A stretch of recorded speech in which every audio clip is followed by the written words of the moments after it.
আব্বু আমি একটা ফোন কল করি। কি ফ্লাক্সিলোডের টাকা কি তোর বাপে দিব?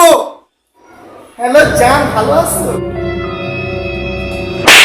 ফ্লাক্সিলোডের টাকা কি তোর বাপে দিব? ওই তোর আম্মার ফোন দে। হ্যালো আম্মু, ভালো আছেন? কাজের কথা বল, কাজের কথা। আব্বু আপনার বলতেছে তাড়াতাড়ি বাসায় আসতে। Phone cut, phone cut.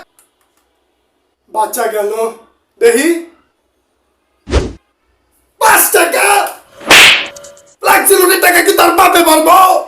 শোন, আজকে থেকে আমি ভাবছি ফোনের ভিতরে শর্টকাটে কথাবার্তা বলবো, ঠিক আছে? যেমন ধরুন আমি তোর বললাম বিসি, বুঝতে নিবি আমি তোর কি কইছি, ঠিক আছে? ওকে। এরপরে ধর তুই আমার জিজ্ঞাসা করবি যে আমি খাবার খাইছি কিনা। কেমনে জিজ্ঞাবি কত? আব্বু আপনি খাবার খাইছেন? না, এইভাবে বললে হবে না। বলবি খাইছেন। বল বল, খাইছেন। সাবাস। এরপরে তুই আমার যা ধরলো ফোনের ভিতরে খাবার দাবার আনাবি, কিভাবে বলবি বল? বলবো আব্বু আমার জন্য চানাচুর আনেন, মুড়ি আনেন, কলা আনেন। না, এইভাবে বলা যাবে না। বলবি মুড়ি, চানাচুর, কলা, ব্যাস। ওকে। আর লাস্ট তোর ফোন কলের ভিতরে তুই পাসওয়ার্ড দেওয়া রাখবি, যাতে কেউ তোর ফোন দিয়ে ফোন না দিতে পারে। ঠিক আছে আব্বু?